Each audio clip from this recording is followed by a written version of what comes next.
Hi, Mark Zip at Crocker Farm Auction. We have a wonderful sale plan for you running from Wednesday, January 21st to Friday, January 30th, with a final phone bid session for items bringing $10,000 or more on Saturday, January 31st. This is the part two of the Carole Wahler collection. Carole, of course, was an iconic figure in Southern pottery collecting and research. She fleshed out a lot of major important information about Tennessee potters. She was involved in exhibitions, and this was something that occupied a great part of her life for about 50 years. She lived in Knoxville, and so a lot of her pieces that she collected reflected her interest in Tennessee regional pottery. One of the standouts from this collection is this wonderful Decker pottery face jug. The Decker pieces were based in the work of the Remy family of Philadelphia because the father, Charles Decker Sr., patriarch of that family, actually started off in Philadelphia. And then he traveled south, presumably along the Great Wagon Road. I believe he worked in southwestern Virginia, and then he ended up establishing his Keystone Pottery in Chuckey Valley, Tennessee. And his sons were potters too, and so they took this wonderful face jug form associated with the Remy family, and they made their own version of it. These are arguably more expressive or more folky than what we see out of the Philadelphia Remy's work. In this case, the figure actually has a stylized hat added on top. Very cool. And there's a prolific use of coleslaw. So you'll see this extruded clay on Remy pieces from Philadelphia, but the Deckers would take this even further. And so you see the coleslaw forming the eyebrow above one of the eyes and forming the mustache and forming the goatee. And then it's also applied here as lamb chop sideburns. This was dipped in a brown slip, some Albany slip type glaze, and then salt glazed over. And then it has what we believe to be original paint on top of that. So we have this charming, again, very folky application of paint forming sort of blushing highlights in orange paint on the face, as well as some orange highlights on the top of the hat. Remarkably, there's some remnants of an old wire that was used to carry this jug with a bale handle. The maker's name, so on the underside, made by William Decker, July 9th, 1892. William Decker was one of Charles F. Decker Sr.'s sons. A very interesting character. And I'm gonna actually put this down. I wanna read this really brief inscription if we can. This really brief passage that was written by an early, this is in our catalog, available on crockerfarm.com. Written by an early scholar and collector of Decker pottery, Beverly Burbage. And Decker was an amazing figure because he had a handicap.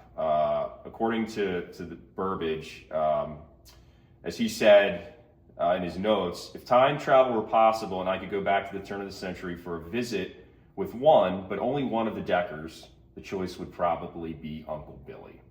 As the picture on the following page shows, he was physically deformed as a result of a fall from his high chair suffered in infancy.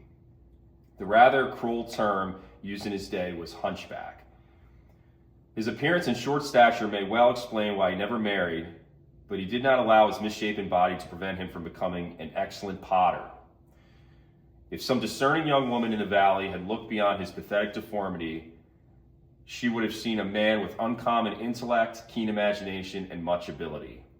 Not only was he a creative potter, but a skilled horticulturist, and Burbage actually goes on to say that he's actually known for grafting fruit trees, a competent cobbler, and a good businessman as well. He also practiced medicine, though he had no formal training, and on occasion filled in for his brother Charles as a veterinarian. The Tennessee State Gazetteer for 1891 lists him as postmaster for the Chuckey Valley Post Office, which is near the pottery. While his other skills added to his earnings and provided a change from the routine of pottery making, it was his work at the potter's wheel which produced the pieces which caused him to be remembered. The novel and varied creations which have survived not only attest to his imagination and skill, but show clearly that pottery was his chief means of self-expression. His pride in his craft led him to sign and date numerous pieces, and it is not surprising that more examples have been found with his signature than there are by either his father or his older brother, Charles Jr. So I really couldn't have said that any better. And that's why I wanted you to read that. And that's one of the things that makes us passionate about pottery, is learning about the person behind the pottery. I don't even know if you can get this in the video or not, but here's actually a very famous photo of the Decker pottery. And this is the man. So despite this handicap, he was an incredibly prolific and highly skilled potter, and he really took pride in his work, as evidenced by the signatures on the bottom of his many pieces. This is just a wonderful example of Southern folk pottery that I wanted to highlight for you. One last thing about it, you can see on the reverse, we actually have the incised signature for the person for whom it was made, J.W. Barry. So wonderful piece. One of the standouts from her collection. Another icon from her collection is one of the great products of the Decker pottery, the Decker turtle inkstand. Inkstands are essentially unheard of in Southern pottery production. There's very, very few known. There's a great heart-shaped inkstand that was made in the Moravian tradition in Redware in North Carolina. We sold a Baltimore heart-shaped inkstand. They're just exceptionally rare. This one really is put over the top by its wonderful turtle with impressed decoration. You can see the cobalt spotting on the turtle on the top. Very nice pierced work, decoration throughout. This would have originally held a well and a sander. You can see on the bottom, here's her sticker. Wahler put stickers on the bottom of all of her pieces that were displayed in the 2011 exhibit, Tennessee Turned, at the Museum of East Tennessee History. And Brandt has put a photo in the catalog from when this was displayed all the way back in 1972 in Tennessee, with a collection of other Decker masterworks. Very exciting piece, great provenance. Another great Decker example. Beautiful presentation picture. How do we know it was a presentation picture? Well, it actually says "A Present" on it. Really wonderful inscription. The underside gets even better. We have an inscription from the father himself, Charles F. Decker Sr. This was the man that founded the pottery. Again, as I said before, started off in Philadelphia and ended up down in Tennessee. Made by C.F. Decker, November 26, 1898. The Decker pottery really was one of the last potteries in America to produce cobalt decorated stoneware in the sort of older tradition. Some of the pieces are even dated into the very early 20th century. You can see a nice size decoration around the shoulder, around the collar here, as well as interesting pierced work up here and pierced work down here, and this very cool faux screw head right here, really showcasing the potter's decorative abilities and indicating that this was a specially made object. A couple other very nice Decker pieces, a wonderful pitcher with a nice vase-like form, squat body style, decorated in the Baltimore style, but made at the Decker shop. A really great, boldly decorated jug with Wahler's note on the underside, 1996 Tennessee Turned. This was also exhibited in 1996. Another Decker pitcher over here. One potter that will be highlighted in this auction is William Grinstaff, and here's one of the better examples of his work. You can see right here, he's actually taken an impressed image of a cardinal in a holly tree and decorated it, as well as there's a lighter impression on the reverse. salt glazed stoneware. It bears William Grinstaff's mark here. And this was made in Blount County Tennessee during the late 19th century. Later on, we'll show a really fabulous example of his work. It's one of the standouts of her collection. Moving along, a nice picture attributed to Lewis Manning Hahn, Greene County, Tennessee. More Decker work. A very nice Mohawk pottery miniature incised Bayard Harris. A great inscription on the underside, actually incised Mohawk pottery, and then Mohawk with this nice flourish below. A Dunn pottery, DeKalb County compote, extremely rare form. This is dipped in an Albany type slip and incised. Inscriptions throughout, including the inscription to the owner, Miss Dunn, indicating it was a presentation piece for a relative of the potter. A large selection of Samuel Smith stoneware from Knoxville, including this beautiful Smith Jr. jar. What really makes this piece stand out, you can get the maker's mark right here, is the use of glass runs. This is typically seen in the alkaline glaze tradition and not in the salt glaze stoneware tradition, but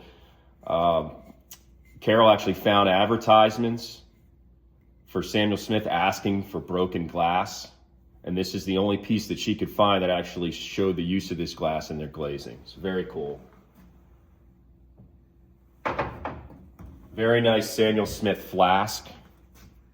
This is believed to be unique, with an iron dip under salt glaze and a different maker's mark. You can see that mark right there, larger and a different font. A beautifully potted and decorated jar attributed to Christopher Alexander Hahn, the famous Civil War hero of sorts that was a Union sympathist living in Greene County, Tennessee, and actually was hung by the Confederates for burning a Confederate railroad bridge. His work is considered perhaps the finest potted and decorated ceramic pieces made in the entire state of Tennessee, whether we're talking stoneware or redware. You can see these delicate strap handles, this fine ribbing.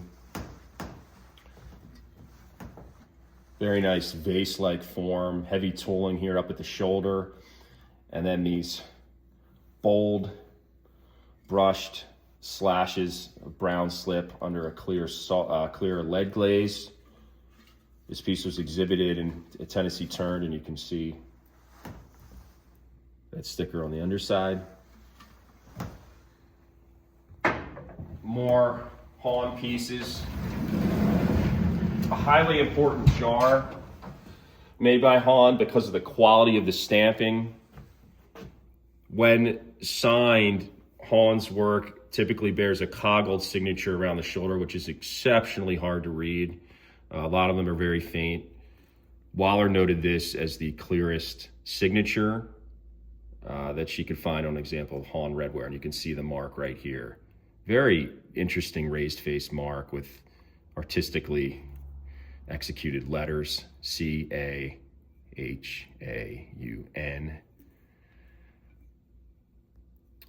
And then ampersand Co. This interesting addition, number 1. You see the 1 is actually reversed with a little serif right there. Again, he's using this sort of heavy-handed brushed decoration. This is probably executed with iron. It's that interesting kind of amber honey color. And it's a beautiful, beautiful form and great size. Nice small size, almost like a ginger jar type form. Again, we have that Tennessee Turned stamp on the other side. This piece is very special because of that stamp.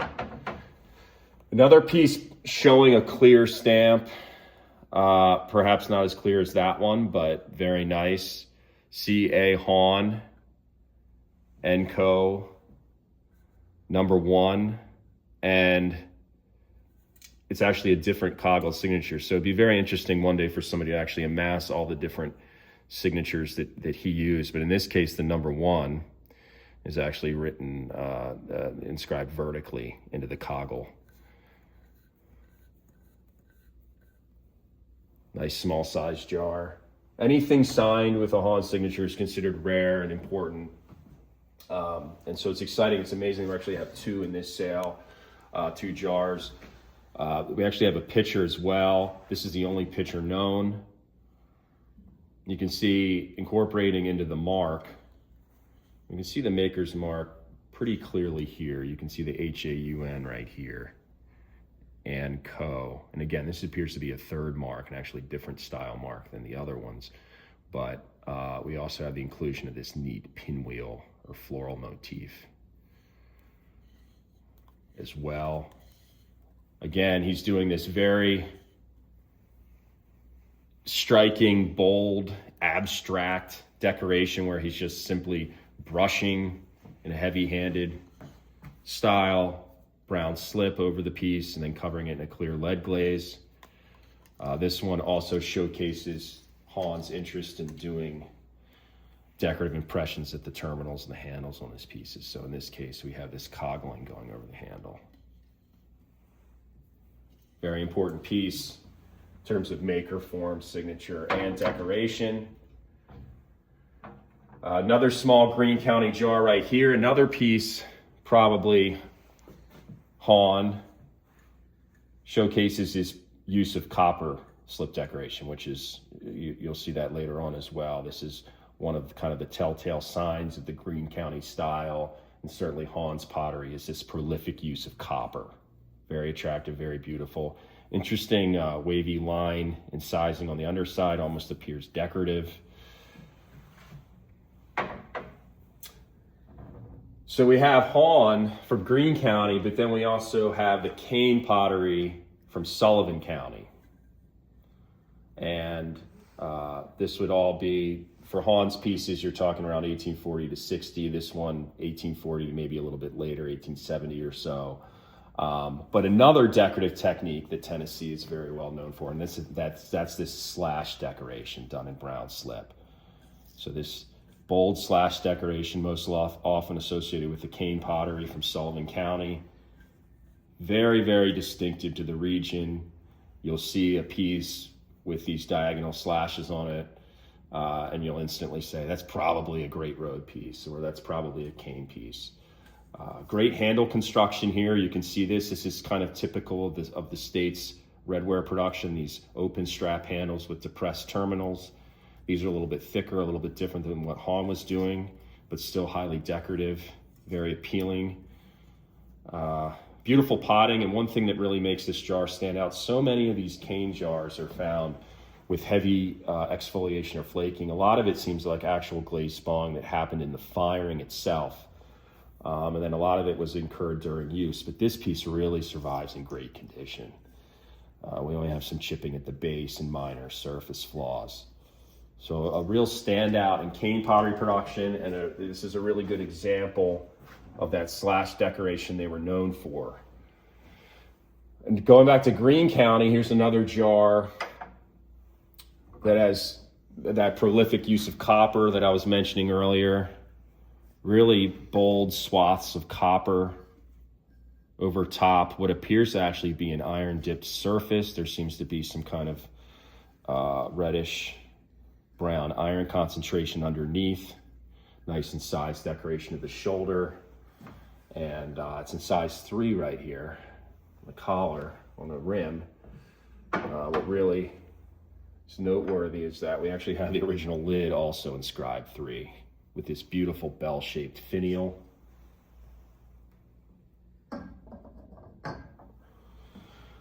Moving along, we have a Sullivan County redware pitcher showcasing that brown slash decoration. In this case, it's more like daubs of iron, but again, a kind of similar aesthetic. You can see it up against that Kane jar. We have a little sticker here on the bottom with a little number notation. You see 2011 is probably indicating This was in her 2011 exhibit, and here's one of those 2011 Tennessee Turn stickers on the bottom. Moving along, as we mentioned last sale a year ago, Carole was fond of naming her pots. She called this one Old Yeller because of its yellow coloration, really rare jar, believed to be unique. You can see Old Yeller X MK referring to the noted collector Marcus King, one of the great early collectors of Great Road pottery, and then Tennessee Turn sticker on the underside. Selection of other Tennessee redware on the lower shelf. Moving along, and outstanding. I don't believe there'll ever be a collection or a selection of modern pottery from Carter County as fine as you'll see in this auction. This is one of the regions that she was really into. Modern pottery is known for these interesting slip decorations on their jars. This is actually slip trailed with a slip cup. This stylized floral motif. In the case of this example, we actually have a Germanic one in the date 1870, and that's done in brown slip, and then in an orange slip we have floral and foliate motifs surrounding it. You can see just all the different colors that the modern pottery was using in their work. Different colored clays, different colored glazes, different slips. This is like a yellow base clay. This is not even slip coated. That's just the natural color of the clay. And then unfortunately the slip has been lost with some traces of white paint, but you can see it actually had copper. So it actually had a light green in there. So very diverse in their clays and the slip decorations they used. These are exceptionally rare. Carter County redware is rare in general, but to actually have slip decorated examples is remarkable. Another standout in the redware from Wahler's collection is this beautiful Greene County pitcher.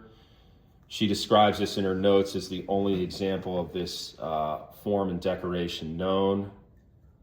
We see this arch, it's almost like an arbor with stylized branches coming off of it. We have a tree motif at the center. On this side we have another tree, maybe a willow tree or a tree of life motif. And again, it's associated with Greene County. We have this heavy use of copper. And the copper really is applied almost in a way that you kind of more associate with the Kane pottery or Sullivan County, but this is definitely a Greene County piece. Great form and decoration. You can just see the delicacy of the potting as well, how thin-walled it is. Great piece of Mort pottery from Jefferson County, Tennessee. This is one of the greatest pieces of Mort redware known. It actually descended in the Mort family of Shady Grove, and we have the inscription on it, May the 27th, 1859. It's incised George Mort.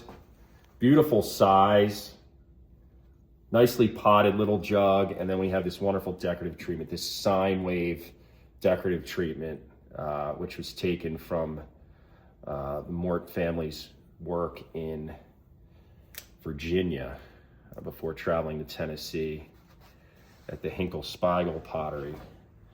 But you can see right here an impressed asterisk at the base of the handle. Really nice impressed asterisks throughout, a diamond-shaped pattern as well. Anytime you can find an example of signed Mort pottery, it's a really noteworthy object. They are exceptionally rare, exceedingly rare to find. We'll show you a couple other, one other piece that came out of that family collection. This is a wonderful coffee pot attributed to the Morts.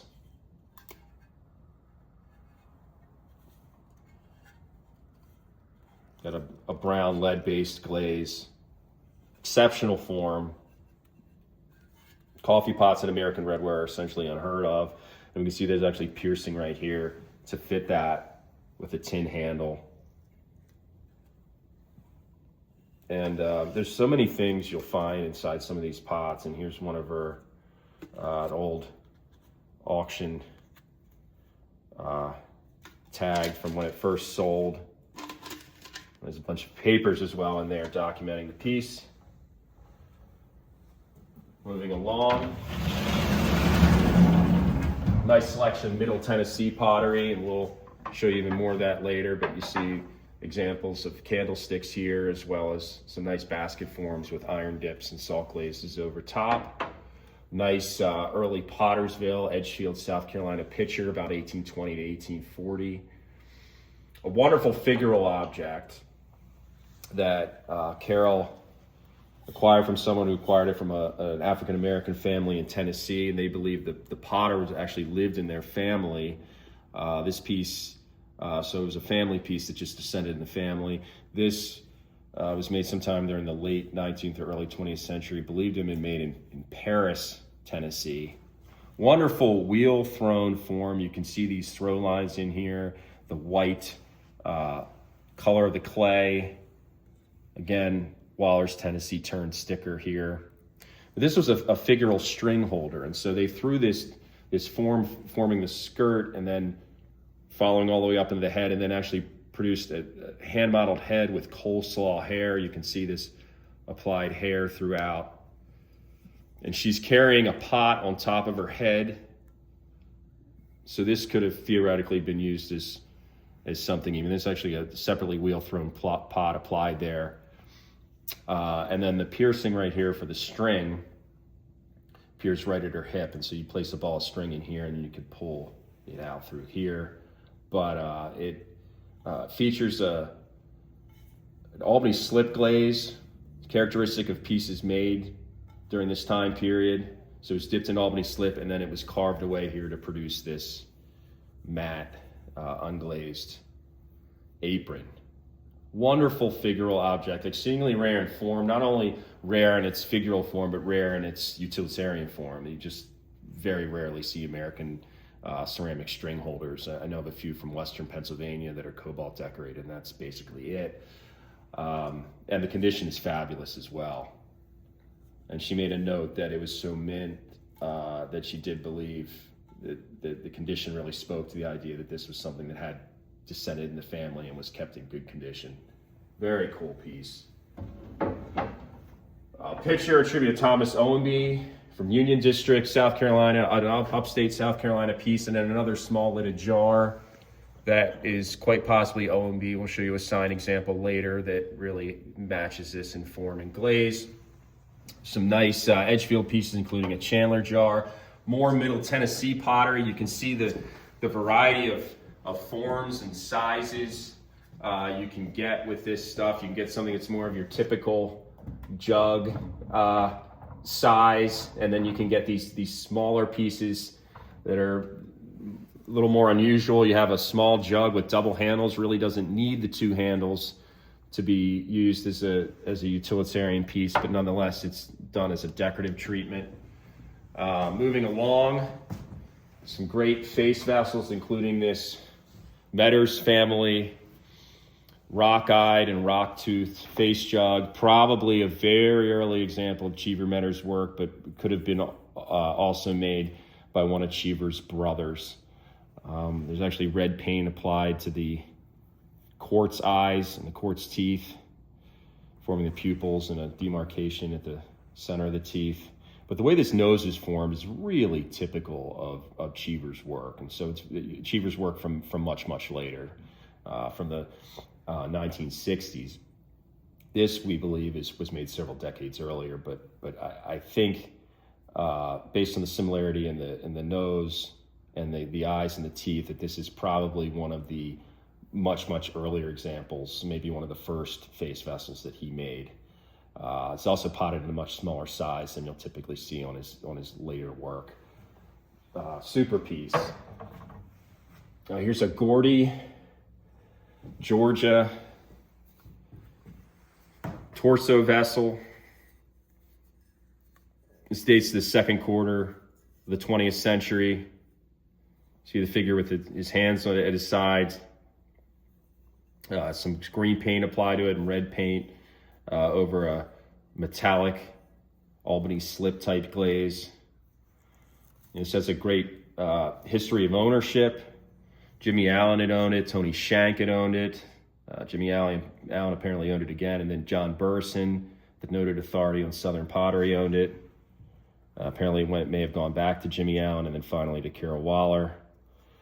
An old, it appears to be a museum session number, also appears on the underside. Great example of 20th century folk pottery.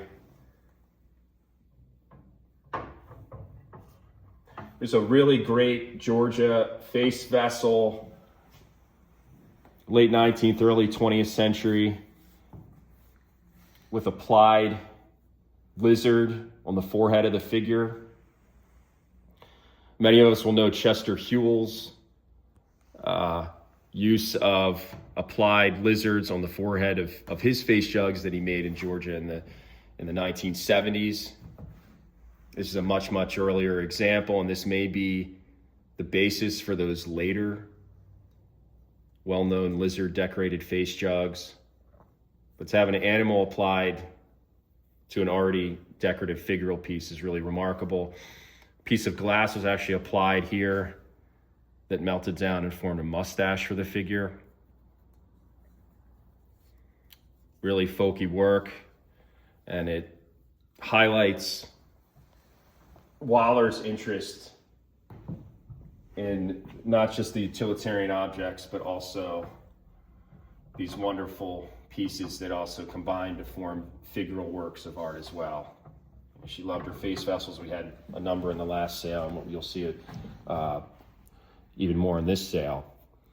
This is a great William Hewell face jug from the early 20th century.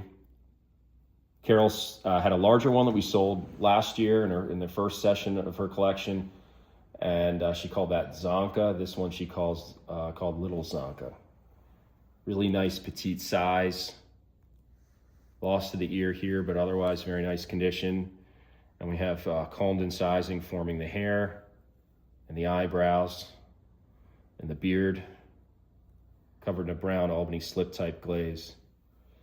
We have a little notation on the bottom, Little Zonka. Moving along, we have some very nice pitchers. Two great Welchel pitchers from the Gaffney area of South Carolina made during the late 19th century. This example coated in a whitish slip and then alkaline glazed and further decorated with this brown slip wreath motif with arrows sticking out of it. There's a lot of different motifs that the Welchels used, different stencil motifs. We'll see a heart motif later, a lot of different floral and foliate motifs they used. In the case of this picture, which is also a Welchel piece, we have freehand decoration, which is exceedingly rare in this work and in their work. This floral motif here is essentially unheard of. They typically just use stencils. This one is very, very stylized, very abstract, four-petaled flower with this wavy border and this dotted interior done in brown slip. Again, an alkaline glazed surface, but this is one of the more noteworthy examples of Welchel stoneware that I can think of because it shows them kind of extending beyond the simple use of stencils in their decorative treatments. Very nice North Carolina pitcher made during the third quarter of the 19th century. This is possibly a Craven family piece. They were the potting family in North Carolina who produced stoneware with cobalt decoration more than any other maker. This was made in Randolph or Moore counties where the Cravens were prevalent. If you see a piece of salt glazed stoneware from the 19th century that was made in North Carolina, there's a very small chance it could be made by the Websters or another family, but more often than not, it's going to be one of the Cravens. We have a one right here, a really nice polka dot decoration throughout. Moving along, some very nice redware jars. These are quite unusual. Made in Randolph County, probably all from the Dix pottery, probably Nathan Dix, except for this one, which may actually be a Yadkin County example. And Steve Compton has a great article on related jars of this type. You can see the distinctive dipped slip on the side of the jars used as a decorative treatment. It's like a lead and iron glaze, maybe a lead and manganese glaze, but look at the handles of this. It's really remarkable. They're asymmetrical and they come to a point. They're done in a decorative fashion. This wasn't just a kind of a way of doing a terminal, but this is rather kind of showcasing the potter's artistic abilities. And Compton in his article notes that one of these jars came out of Yadkin County, and so it's very likely this one was made at Yadkin County. But the Yadkin County work is very much inspired by Nathan Dix's work, and so you'll see similar jars produced there in Randolph County. This jar in particular showcases that dipped glaze on the sides, covering the handles, as we see on this first jar here. Another piece that is Dix and really showcases the heavy spotting you'll find on some of their work. And this kind of spotting you'll see in local North Carolina clay all the way into the 20th century with North Carolina art pottery. Very beautiful and retains its original domed lid.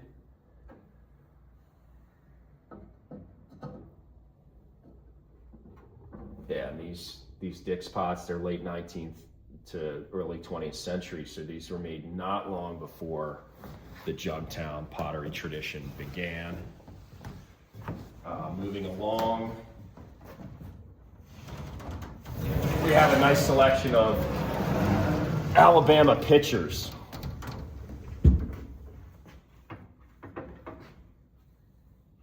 Just displaying that distinctive sine wave incising that very often associated with Sand Mountain. We have this other really beautifully potted Alabama pitcher in this really wonderful jar, similar to an example we saw last year, probably Perry County, with fabulous impressed decorations throughout.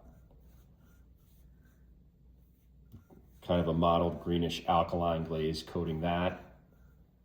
In great form with these open handles. This is certainly one of the better examples of Alabama pottery that we've ever handled. We have some Southwest VA redware here, including an exceptionally rare Smith County jug by Thomas Myers, bearing his maker's mark. An extremely rare mark, which reads TIM4 within a cartouche. Nice brown glaze, kind of mottled in spots, and then so often seen in southern redware, we have this multiple depression at the handle terminal.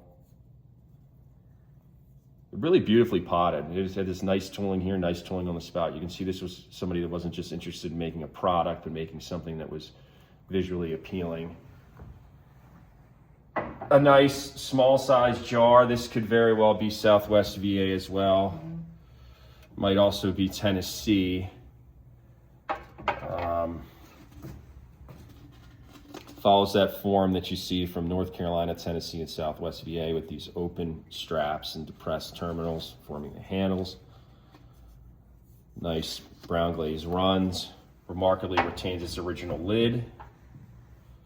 And the lid is actually dated 1854. Very cool. Moving along, we have a great Southwest VA redware jar, attributed to the Buck family in Wythe County. And you'll see jars very similar to this at Mesda. And again, it's showing that overall regional style, that kind of tri-state regional style you see running from North Carolina into Southwest VA and into Tennessee, in this tall collar with the flattened rim and these open handles with depressed terminals. Another jar that's either Southwest VA or Tennessee, showing related form. Moving a few states away, we have this fabulous fragment of a face. This was probably part of a relatively small vessel. You can see by the way it's broken off. This may have been a flask or some kind of jug, but a very well executed face. More artistic, more anatomically correct than you see on a lot of Southern face vessels, a little less stylized. Has an alkaline glaze on it, and judging by the style of the glaze, this dates somewhere probably to the third quarter of the 19th century, a little bit earlier than a lot of the Alabama face vessels out there. She's even got a little dimple and cleft in the chin. Very, very cool piece. Some additional stoneware and redware, including a Daniel Siegel Vail, North Carolina pitcher, a great Southern redware keg with slip decoration, rare form and a beautifully decorated piece as well, and a great copper glazed redware jar with elaborate sine wave decoration. Moving into our fourth and final case, we have eclectic mix of pottery here, including a small Chester County, Pennsylvania redware flower pot. She had a few things from other regions in her collection. Very nice Southwest Virginia blue decorated stoneware jar. Great small size, wonderful decoration throughout. Very, very nice piece. One of the better examples of cobalt decorated stoneware from Southwest Virginia that we've had in a long time. A very nice Texas pitcher. This example shows that wonderful maroon iron decoration, so often associated with Texas pottery. This could be a Nash piece from Marion County, made sometime during the mid-19th century. Again, we have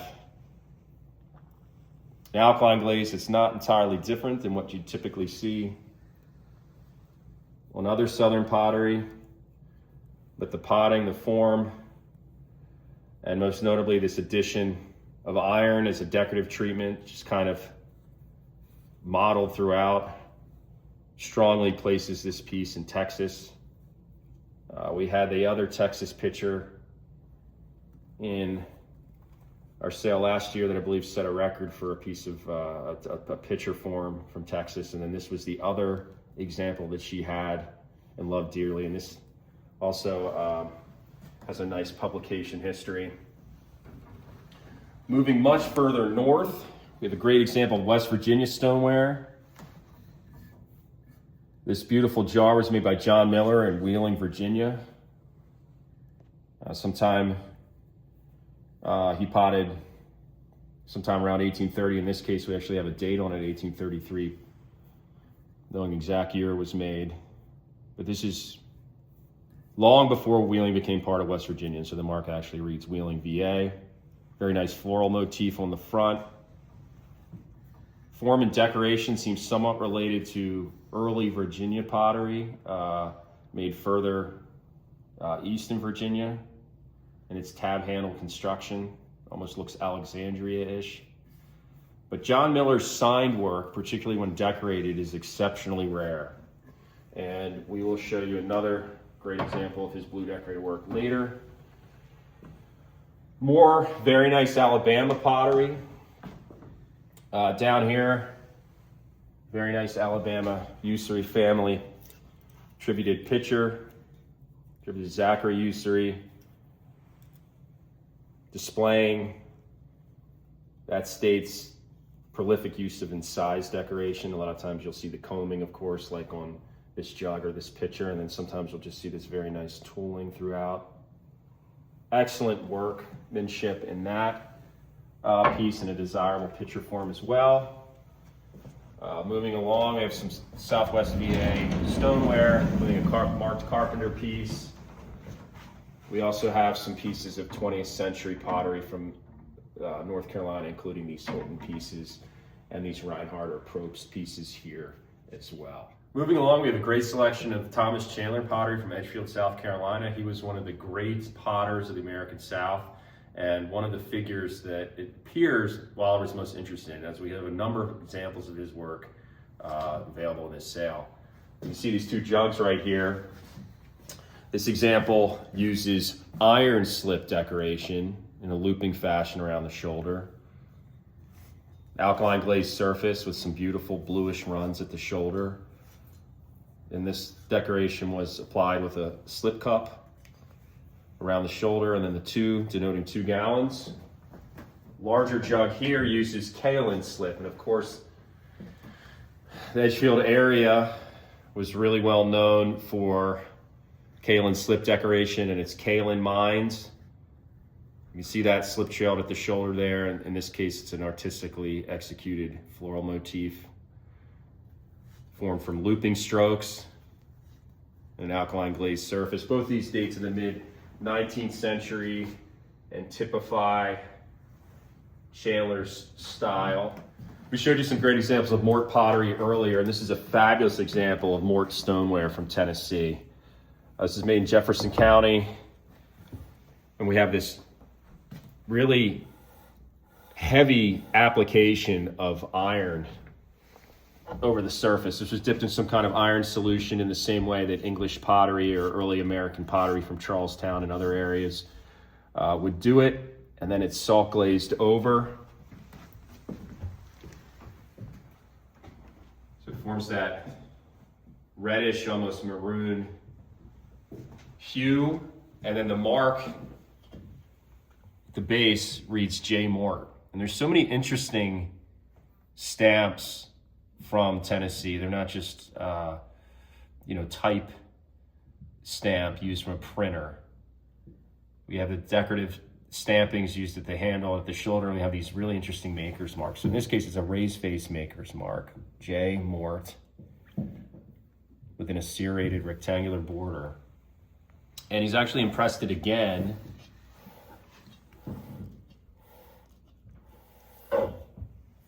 fainter here.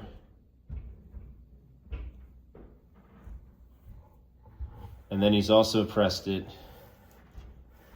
a 3rd time right here on the shoulder. And that sine wave decoration, particularly this inverted scalloping and sizing, is very closely related to the Hinkle-Spiegel pottery in Virginia.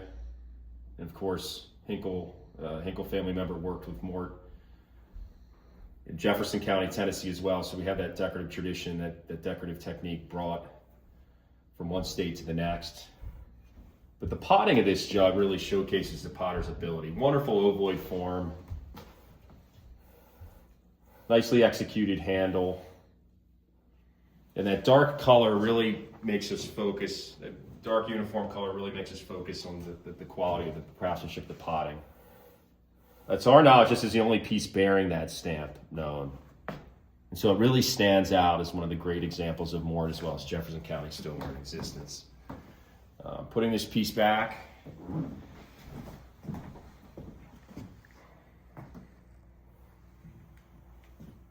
Moving along, this is a great example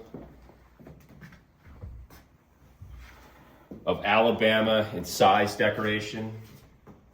This is one of the best examples of Alabama stoneware that we've ever offered outside of face vessels. You see just how decorative it is with this combed incising throughout. The upper 2 levels are actually crossing, forming that kind of woven pattern. And they're all separated by these straight bands of combed incising. Very nice, heavy, glossy green alkaline glaze. This is made at the Eichelberger Pottery in Talladega County, Alabama. Very closely related to another jar of this style that we sold last year. But a wonderful example. It really doesn't need a whole lot of words to really show its decorative power. We're excited to have that in this sale. Moving along, a highly important example of South Carolina stoneware. This jar bears the inscription Major T. Owenby, for Thomas Owenby, the Union District, South Carolina potter. This was made about 1860. Owenby started off in Pottersville, South Carolina, working in the Edgefield tradition, and so you'll see that Edgefield influence in the form and a little bit in the handle construction as well. Interesting alkaline glaze with heavy iron content. We sold the famous Confederate, as he put it, money jug, elaborate inscription, in our last Wahler sale, and that was signed by Thomas Owenby. This is the only other example I know signed by him. It was previously owned by the Shanks, and is actually pictured in Syndicate Baldwin's Great and Noble jar as well. Highly important example of South Carolina stoneware, showing Wahler's great interest in Southern pottery in general, and not just pieces from the state of Tennessee. There's a great jug from Edgefield by David Drake, bearing the inscription LM for Lewis Miles, who was an enslaver during the time period when this was made. This was made at Lewis Miles' Stony Bluff manufactory, about 1850, maybe a little bit later. Features Dave's incised horseshoe stamping here, as well as 2 punctates denoting 2 gallons. Classic David Drake handle construction. Produced these nice, relatively thin handles with a depression at the terminal, and then a well-formed spout as well. Beautiful alkaline glaze, which drips down to the base, and then in the lighter glazed areas, we have that brownish coloration showing through. Really nice jug. One of the great examples of 20th century North Carolina art pottery known as this fabulous vase modeled after early Persian jars. This piece was made at Jugtown Pottery while Ben Owens Sr. was the head potter there. Has an exceptional size. See just how large it is. There's a lot of pieces featuring this desirable Chinese blue glaze. This is kind of the premier glaze from the pottery during that period. There's a lot of pieces bearing this glaze that are in much smaller size. You don't see them about this big or so, smaller vases. But these larger vases are extremely rare. Again, multi-handled, 4-handle construction. This nice applied clay forming a rope-like pattern here. And these are modeled after early Middle Eastern, early Persian jars that you can find in museums. I believe these were originally designed after some pieces that were on display at the Metropolitan Museum of Art. And so we're kind of mixing cultures here. We have something made many, many centuries prior in the Middle East, and we have a glaze that's described as a Chinese blue glaze, but it's made in the southeastern United States. The underside bears the Jugtown Ware Maker's Mark. It dates around 1930. And the inside has a brown glaze, very likely an Albany slip glaze that we commonly associate with American utilitarian stoneware. It's a masterwork of size, form, and glaze. And it actually set a record for North Carolina art pottery, brings somewhere north of $31,000 over a decade ago at Southern Folk Pottery Collectors Society auction in North Carolina.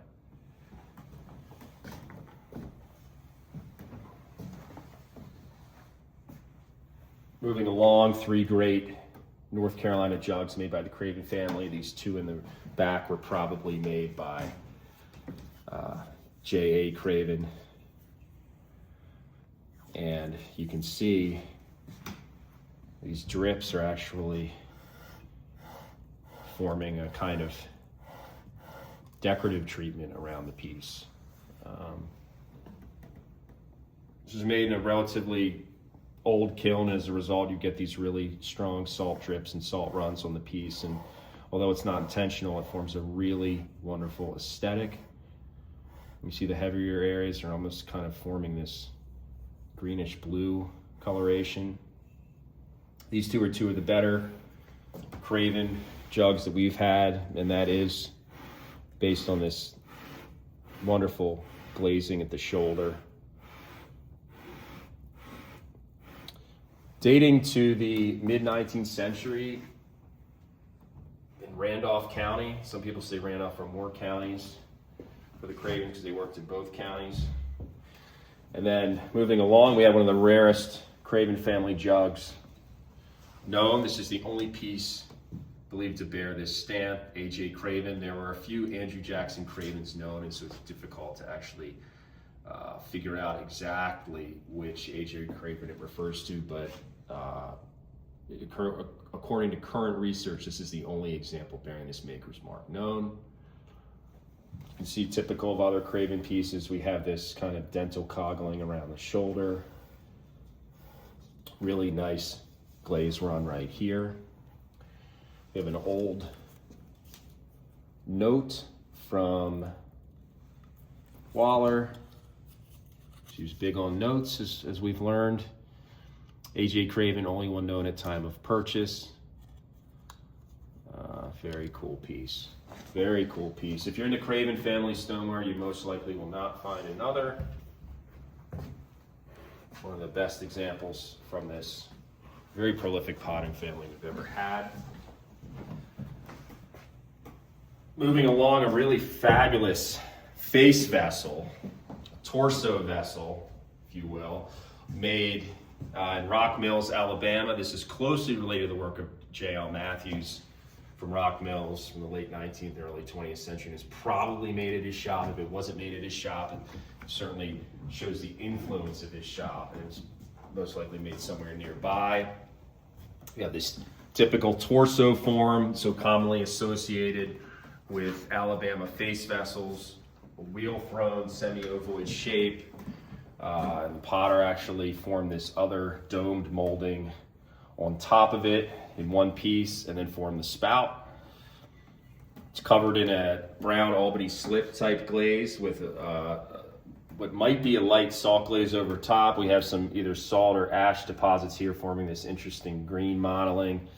You can see the form really takes the utilitarian treatments and mixes them into the shape of the human body. So we have the one remaining handle actually forming the figure's arm. And he's kind of proudly standing there with his hands on his hips. This handle would have done the same, but it was actually lost prior to glazing. So imagine this person threw this piece on the wheel, let it dry, was all excited about glazing and firing this piece, and he probably picked it up something like this and bumped the handle off. So this is actually pre-glazing. That damage was incurred then.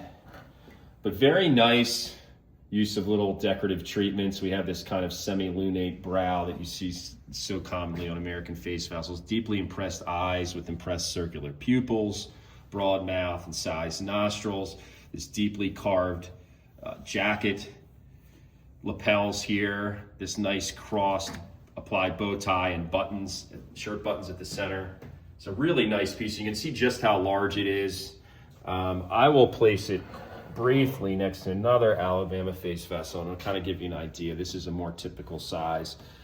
You can see just how large that piece is. What really makes it stand out is this wonderful inscription on the front, and we can see in size very crude, kind of broken English. It actually says, so it says July 31st, 1866 or 1846. It's like a commemorative date. We believe this piece was made much later, so you can see that right here, 1846, but it might be two sixes, difficult to tell. It's probably made about 30, 40 years later. But it says, I'm always full of the best old rye whiskey.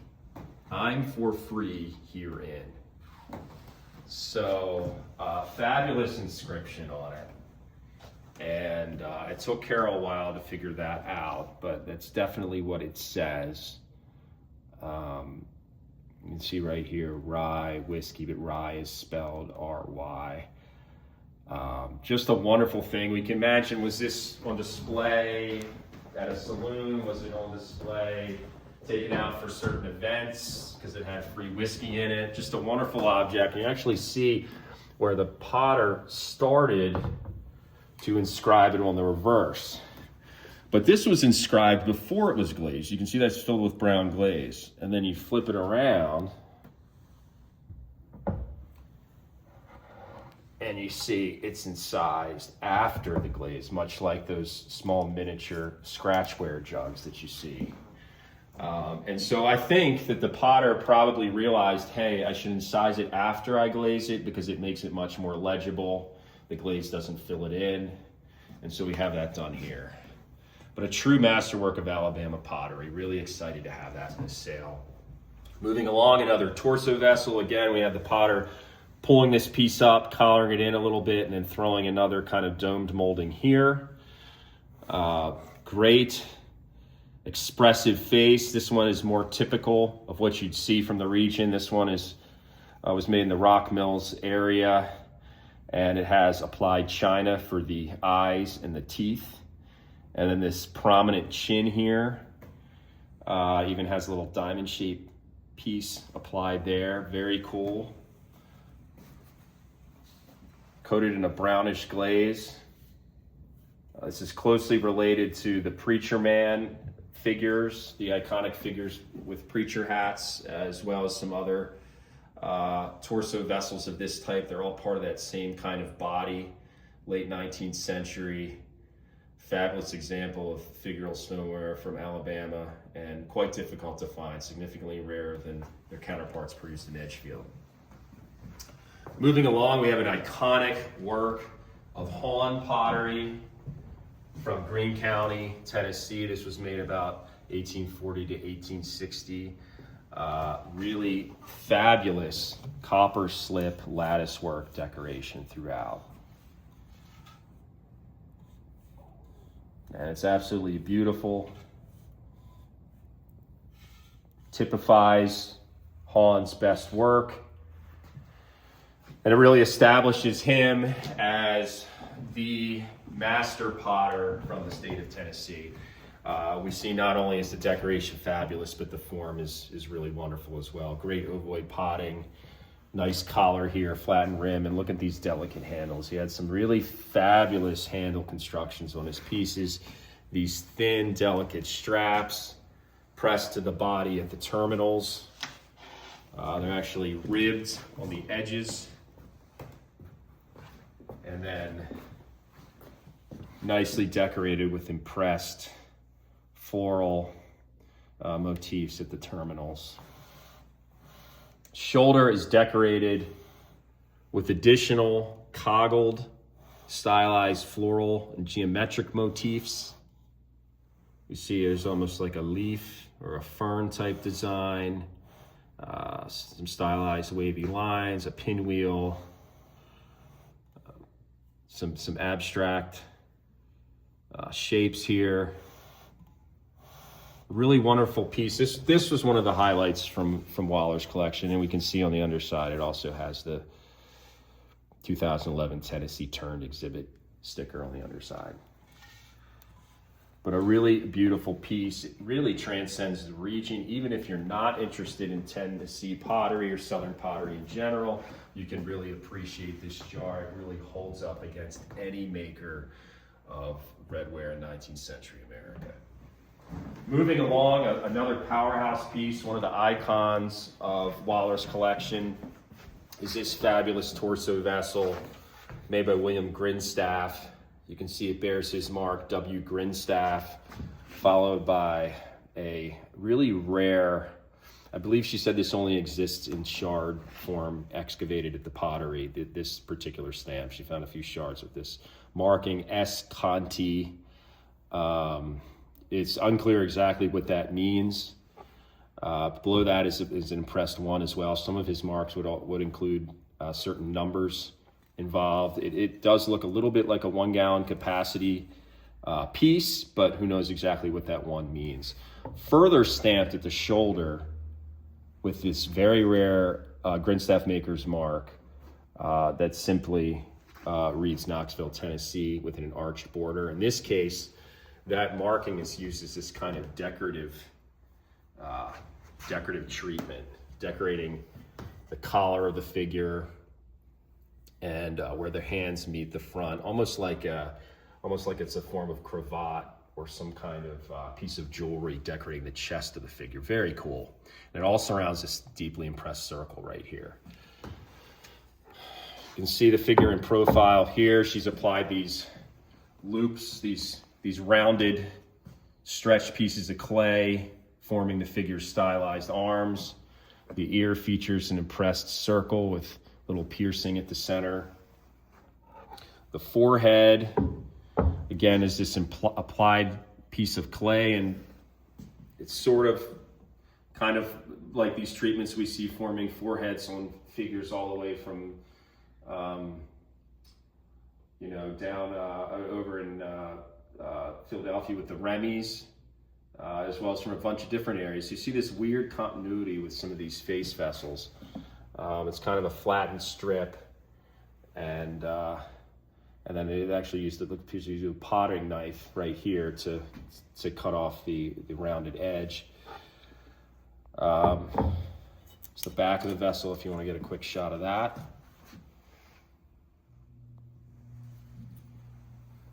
Heavy brown slip, possibly, an Albany slip, or at least an Albany type slip, and then the surface is covered in a salt glaze.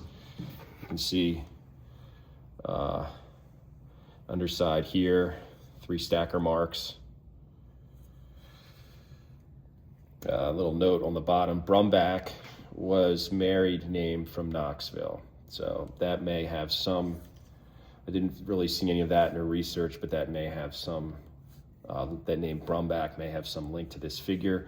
The salt glaze actually continues down the body of the vessel below the glaze, and you can see that right here where it's actually just kind of covering the body of the unglazed clay.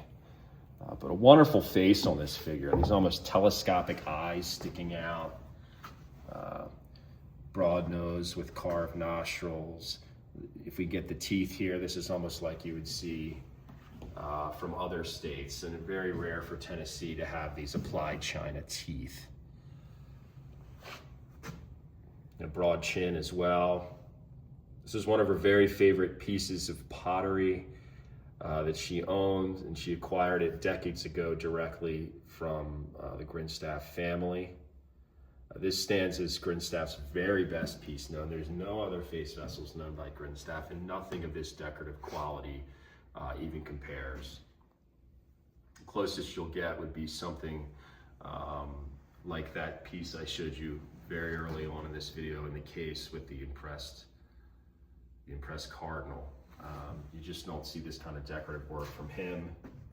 Maybe it sat in a saloon somewhere, but it just really speaks for itself. Size, form, condition, maker, even including the maker's mark. It really is a masterwork of Southern stoneware, and we're very happy to have it in this sale. Moving along, we have some other examples of Chandler stoneware. I showed you those 2 jugs earlier. We have these 5 wonderfully potted ovoid jars available. Chandler was a really skilled potter, perfectionist in potting, if you will. You can see just how well potted these jars are. Very thin-walled, thin, delicate rims, and then they have these distinctive Chandler handles. They almost seem a little too large for the vessel. These thin, applied slabs of clay that stick out fairly far from the body of the vessel. Some of them even form almost kind of a right angle. These 2 bear the iron slip decoration, the first one and the fourth one that I showed you earlier, that brown slip decoration, and then these, of course, show the kaolin slip. This example actually bears a nice Chandler maker's mark, and it's potted in a very exceptional size. This is roughly, 8 gallons or so, unusually large size. Moving along, we have something done in the style of Chandler, but very likely could be of Texas origin. It really seems to be linked to the Texas stoneware craft in the way that this iron slip brushwork is applied throughout. There's a famous J.S. Nash jug with a inscribed or a brushed head on it that has brushwork forming the head that seems closely related to this. The handles seem quite different from what a lot of Edgefield potters would do. And so it just seems Edgefield related, Chandler related, but not quite there. And so it's very, very possible that this was actually made by an Edgefield trained potter that later moved to Texas. It could also, of course, be some kind of different work made within Edgefield, the Edgefield potting tradition in Edgefield itself, sometime during the second quarter of the 19th century, but it very well could be something slightly later, 1850s-ish, Texas. Here's a great Edgefield cake crock or butter pot, really great form. Don't see these too often, particularly with slip decoration. Iron slip drape motif in kind of a classic federal style. This closely relates to things that were produced further north in earlier decades. Even pieces in Manhattan, Thomas Comerall, the Carole family, they're all doing similar techniques. Charlestown pottery made by Barnabas Edmonds. All these sorts of federal drape motifs were prolific, roughly 20 to 30 years, even 40 to 50 years before this was made. But exhibits that brown slip, brush treatment, and alkaline glaze. Very nice piece, probably Phoenix Factory, about 1840. It's a very nice jar. This is probably North Carolina. Shows Southern style handles and these applied straps with depressed terminals. Seems almost related to what was being produced in Jugtown much, much later, like nearly a century later. But really beautiful form, globular form. She bought this at Garth's, a long, long time ago. I believe there's even something in here, the original catalogs in here. Yeah, we've got 1989, she bought it at Garth's. So there you go, there's the jar, $450. So,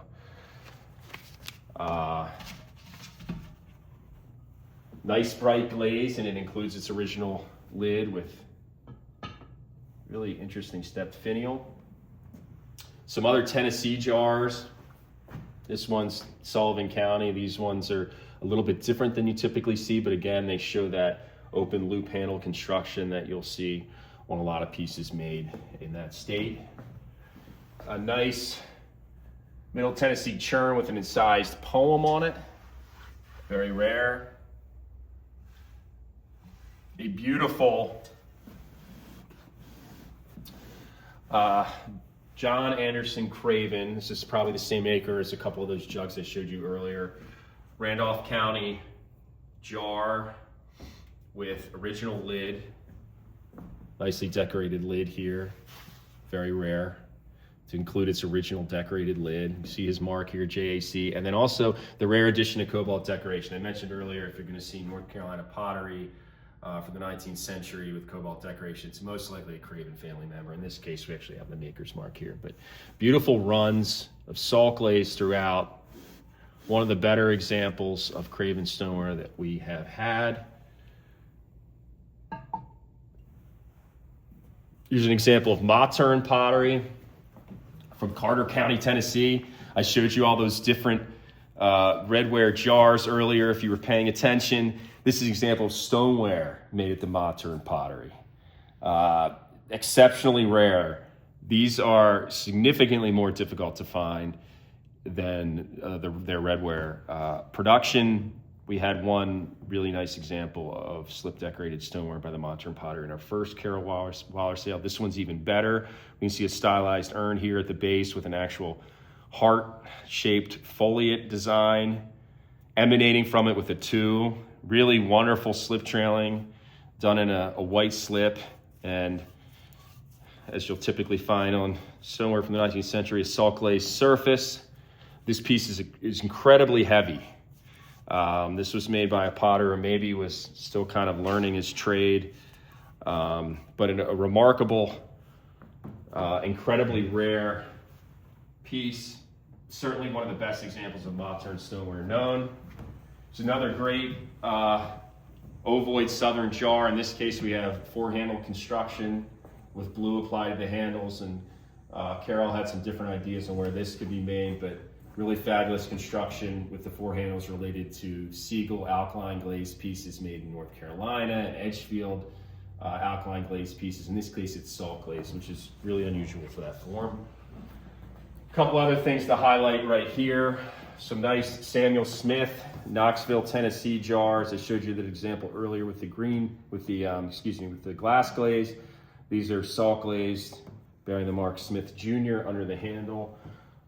This example, I believe she said, was the largest example of Smith Jr. stoneware known, and there's the mark right there. She bought this out of our auction all the way back in 2008. There's a great example of Welchel stoneware from the Gaffney area of South Carolina. I showed you the picture earlier that had the stencil design as well as one that had rare freehand design. And this one has really desirable stenciled heart motif within a wreath. I've seen maybe one or two other examples of that. Alkaline glazed body with really dramatic glaze runs. You can see really interesting how they kind of bead at the end, pull at the end, these greenish glassy runs here. And this right here, we have a really nice Catawba Valley four-handle jar with alkaline glaze dating to roughly the third quarter of the 19th century, with decorative banding at the shoulder and the midsection. Moving along, we have another great example of Mottern pottery.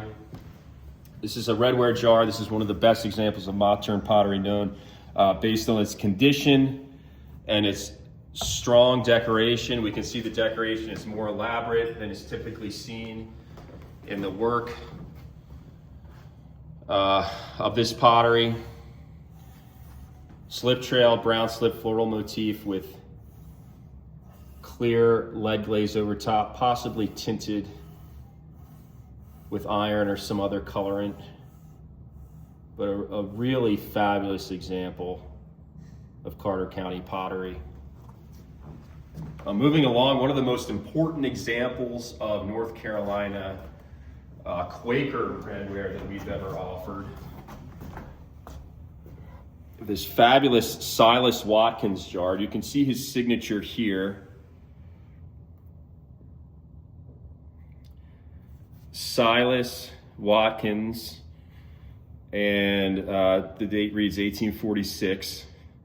This is the only signed example of Silas Watkins redware known. There's a few attributed pieces. We have another attributed jar in this sale. We sold a fabulous jug attributed to Silas Watkins in our last Wahler auction. But there are a few examples known signed by this potter's father. This potter's father, Henry Watkins, produced jars of a similar style. Both of them were not just pot makers, but really true artists. You can see the fabulous potting and glazing of this example, the high set strap handles with depressed terminals and ribbed bodies, the tooling at the shoulder, the footed base. This again, kind of like Hahn, was a potter that wasn't just making something to be used, but was something that this maker was proud of as an artist. Silas Watkins did not live very long, and so that's probably why this may be the only signed example of his work known. But he and his father potted in the Quaker tradition in Randolph and Guilford counties in North Carolina during the mid-19th century. Anything signed by or attributed to these potters is considered rare and highly desirable. This was one of the standouts of North Carolina pottery from her collection. She was very proud of this piece, and we're excited to offer it in our upcoming auction. Another beautifully potted jar. This one is one of the most elegantly crafted jars in her entire collection, whether it be stoneware or redware. highly ovoid body, narrow footed base, and then it all culminates in this upswept, narrow collar, flattened rim, very delicately applied strap handles.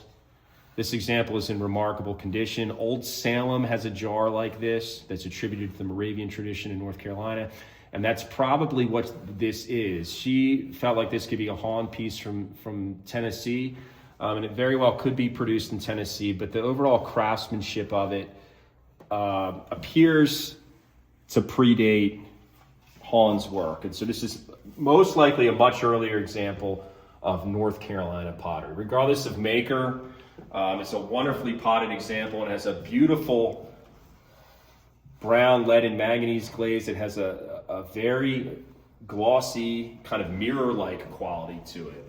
It's a really stunning example of Southern pottery.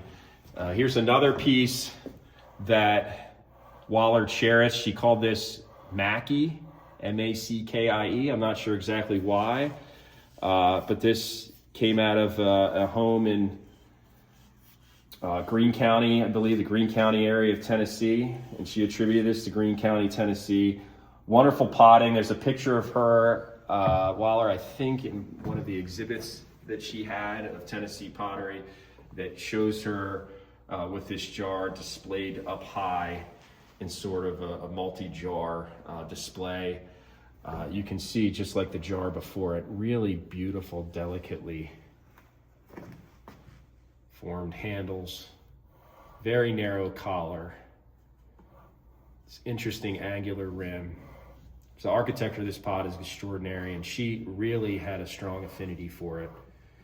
I think the underside has a 2011 exhibit sticker from Tennessee Turned. Wonderful piece. Moving along, a great piece of Sullivan County pottery.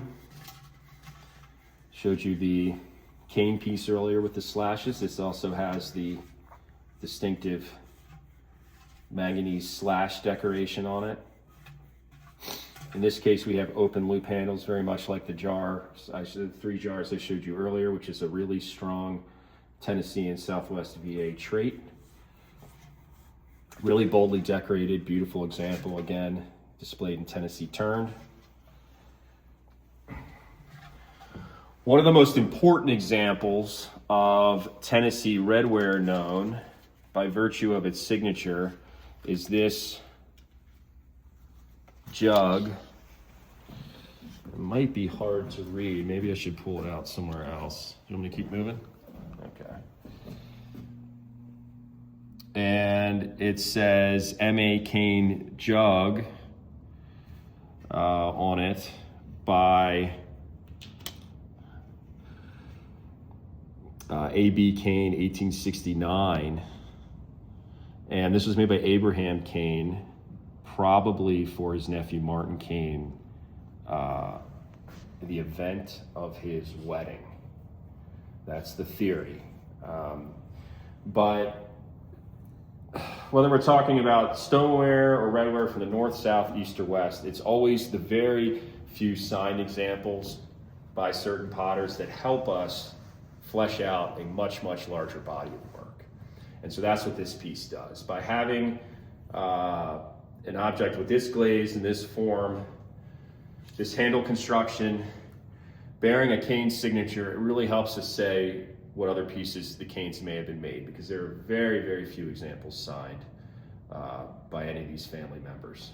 They potted in Sullivan County, and of course, like I said earlier, they're really well known for their slash decorated jars, but they also made a lot of other things that were just glazed without any slip decoration.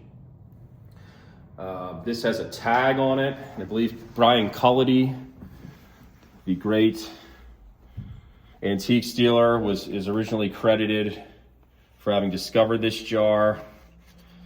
And yeah, her tag reads, Brian Cullity bought this presentation jug on his way out of Tennessee years ago. He sold it in a small cane jar to the Stradlings. He was able to buy them back for me for the 1996 pottery exhibit. It's a very rare piece of Tennessee pottery.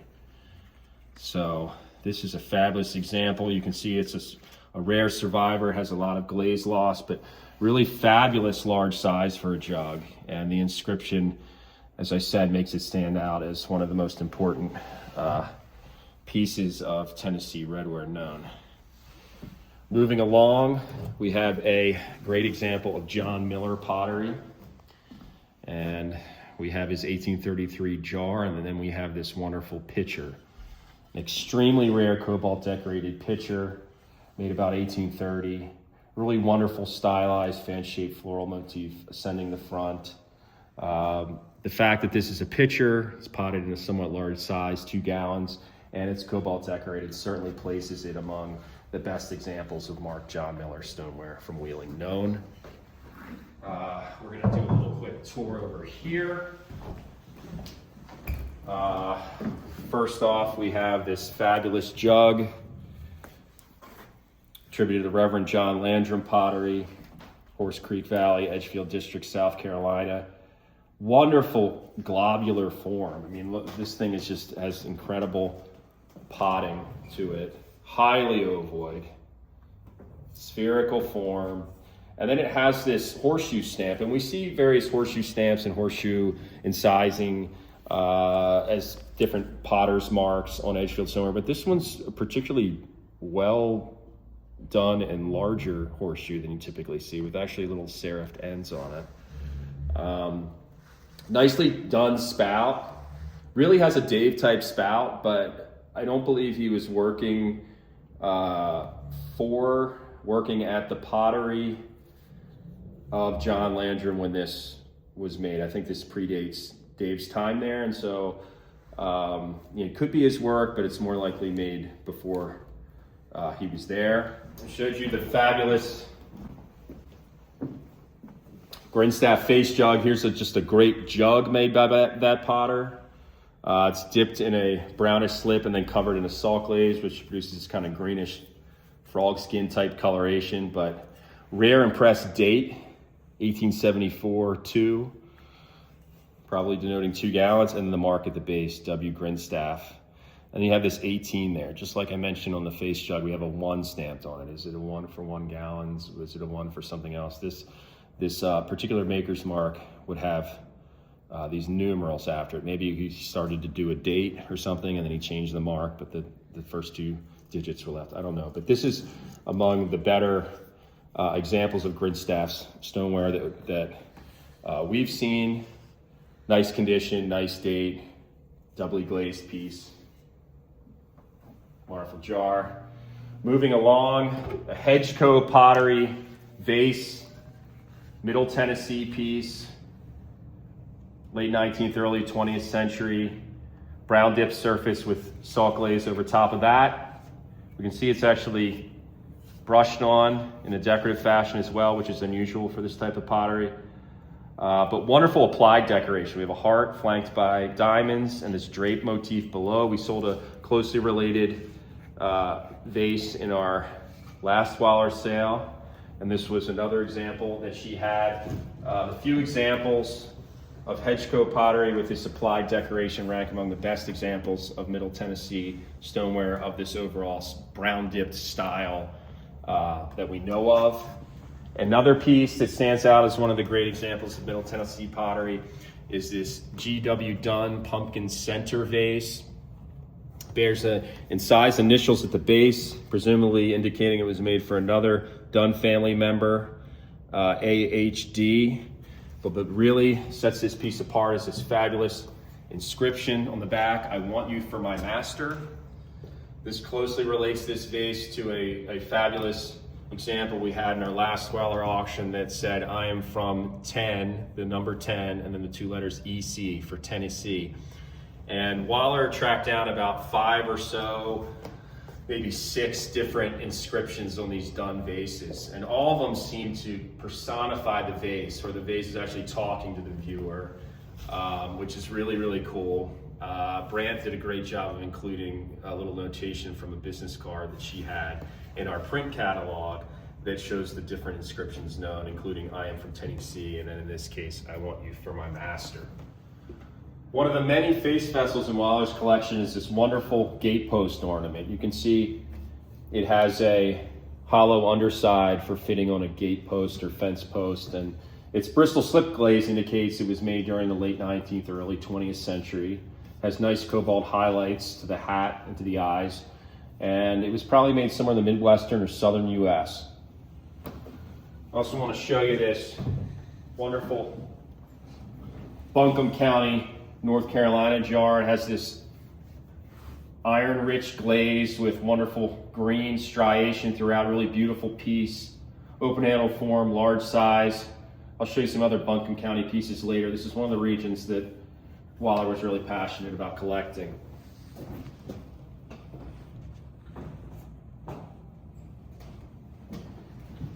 Moving on, a nice selection of Middle Tennessee pottery, including this studded vase, some other pieces here, a nice blue decorated jar.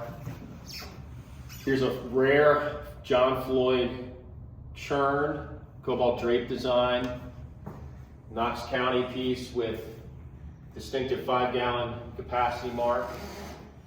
Here's a Grinstaff jar bearing his maker's mark at the shoulder.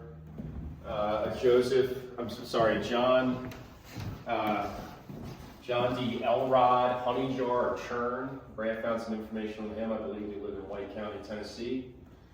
I'll mix some other Tennessee pots down here. A couple nice Greene County jars with done in stoneware. You don't see these very often at all.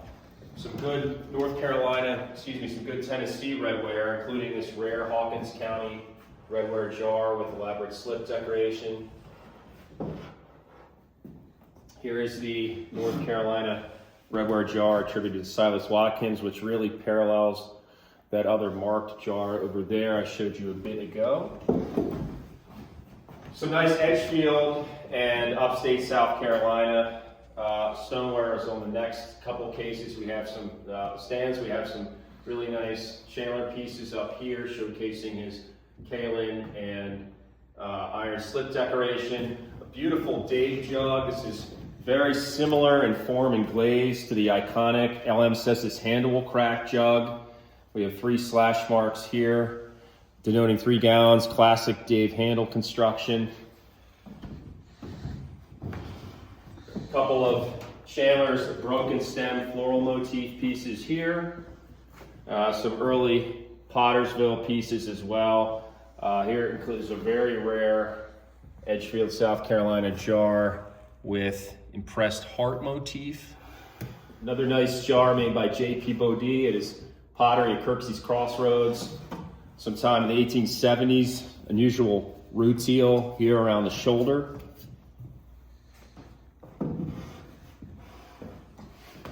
Here's a nice Edgefield jar that she referred to as Blondie, with what appear to be glass runs here at the handles, and some unusual markings here at the shoulder, a cross, 2 slashes, and 5 punctates. Over here we have a nice selection of South Carolina stoneware. We have a nice L. Miles jar from Stony Bluff. This piece is unmarked, but it does share some similarities to pieces that people like to attribute to the enslaved potter Abram. A beautiful kaolin slip floral decorated clabber bowl by Colin Rhodes with Albany slip highlights to the handle terminals. Here's a Columbia jar with impressed circle.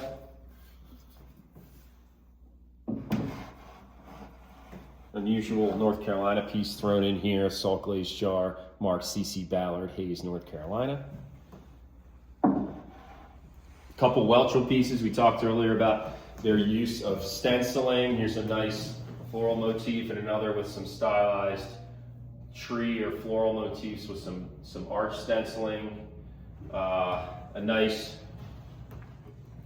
J.D. Craven lidded cake crock. Some upstate South Carolina stoneware in here. Moving along, here's some more Buncombe County pieces. She was really passionate about Buncombe County stoneware. Had a lot of attributed Penland and Stone family pieces. Here's some nice pictures. Unusually shaped jar. Nice open handled jar. There's also some other pieces from some other regions in here. There's a couple Virginia blue decorated pieces, including a jar attributed to J.P. Schermerhorn. Here's a northern piece that somehow snuck in the sale. This is a Charlestown heart decorated jar made by Frederick Carpenter in Charlestown, Mass. during the early 19th century. Moving along, a mix of a variety of other pieces from North Carolina, Georgia, and Alabama, including this unusual Lanier County jug with rutile. And here's a nice Crawford County jug from Georgia bearing the, whoops, let me turn it around here, CJB stamp of Columbus Jackson Betcham. A lot of interesting jars here, including a couple pieces that are by Carpenter of Piper's Gap, Virginia.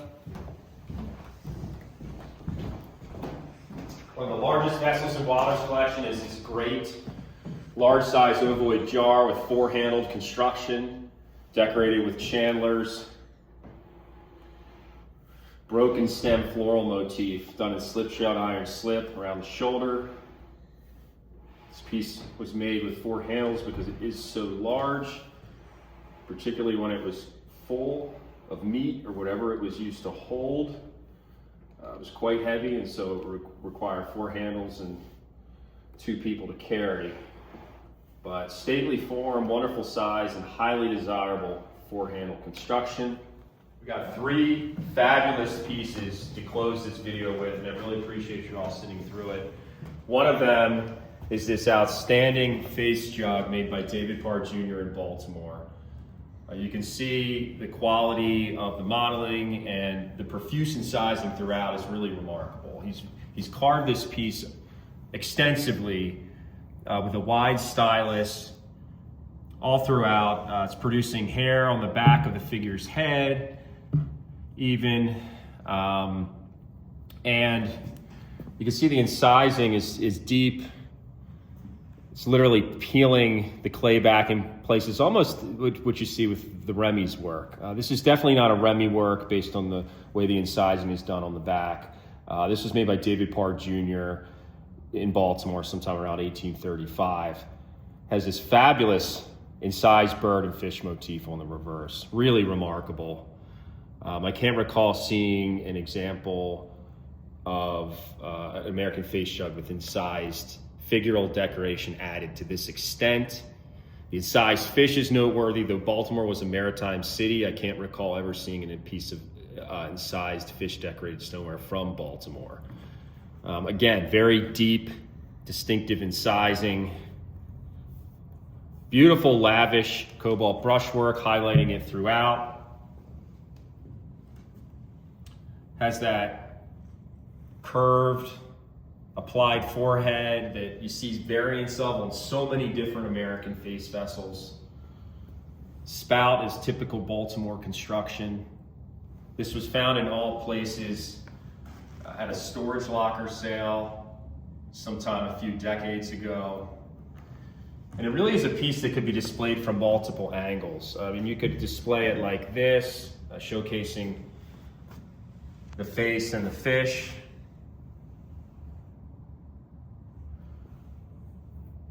You could turn it like this.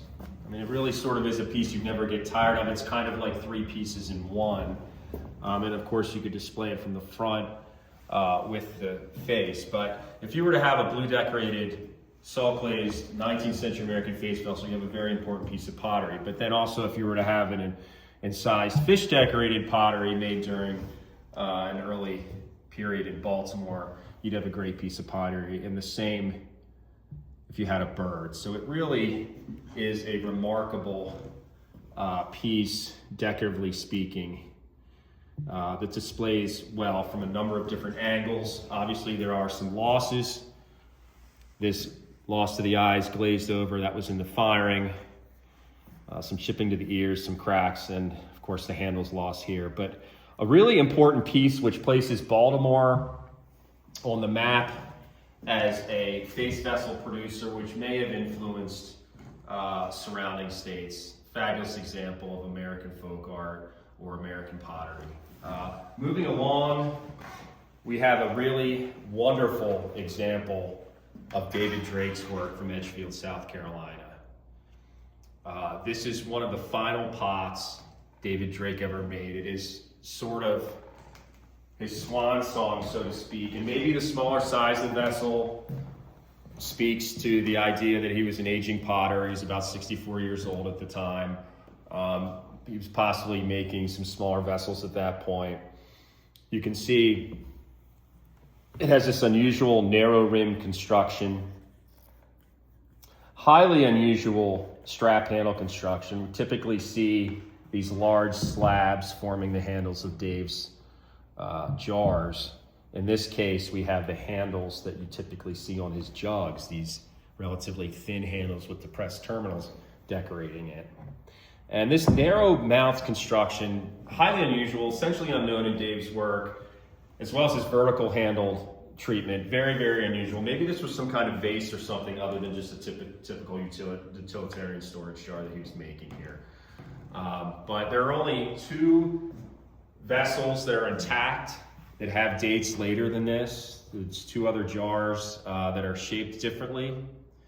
We can see characteristic of Dave's later works, a large and deeply scrawled date and signature. This 1864 date, highly important, basically placing this jar after the Emancipation Proclamation and sometime shortly before Dave was truly freed.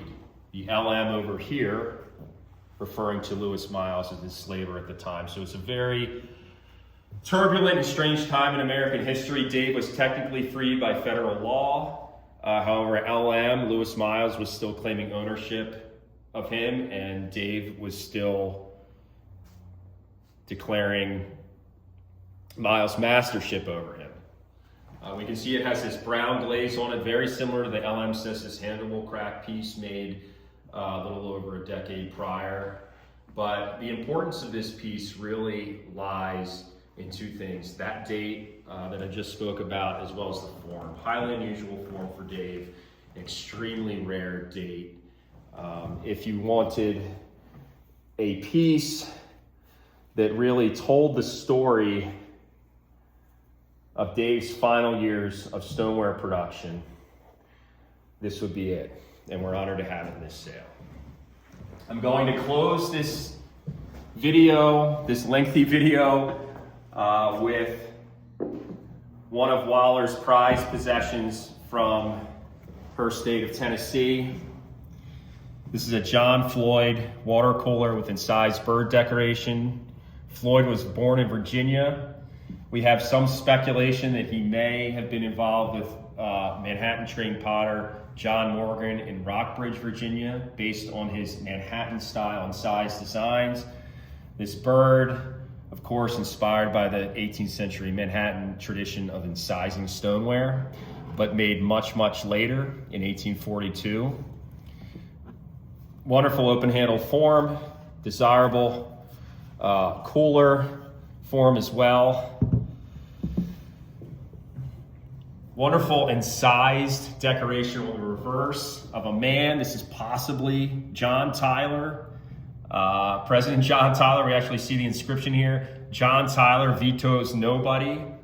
And this great incised branch motif is done almost verbatim to the Manhattan style that you'd see on pieces from potters like David Morgan, from Corliss Hook and others. But this inscription is largely tongue-in-cheek. It sort of gives an idea that John Floyd may have had some sort of sense of humor, or he may have very much disliked John Tyler. John Tyler was a Whig, and he frequently used his veto power, particularly on issues surrounding America's finances, and even on a number of issues that his own Whig party supported. So perhaps John Floyd was a Whig, I don't know, but obviously he was very upset with Tyler, and the result of that is this great folk art drawing on the reverse. We can see the Floyd the Graves pottery 4-gallon capacity mark used by Floyd on some of his pieces. And it retains its original domed lid, which is also very distinctive in its execution. This piece, along with another Floyd cooler we sold at our last Wahler sale in January of 2025, represent the two greatest pieces known by this potter and two of the most iconic examples of Tennessee stoneware known. To have a piece of Tennessee stoneware with incised and cobalt highlighted decoration is almost unheard of. And of course, as I said, one of the main reasons for that is this mysterious Manhattan influence in this potter's work. Thank you so much for joining us with this long video. I know it took a long time, but I really wanted to showcase all these wonderful objects she had. I want to thank again the Wahler family for consigning this amazing collection to us and for giving us this opportunity. If you have any questions about anything in the sale, you can call us at 410-472-2016 to speak directly to a member of the Zip family, or you can email us at info@crockerfarm.com. Thank you so much for joining us.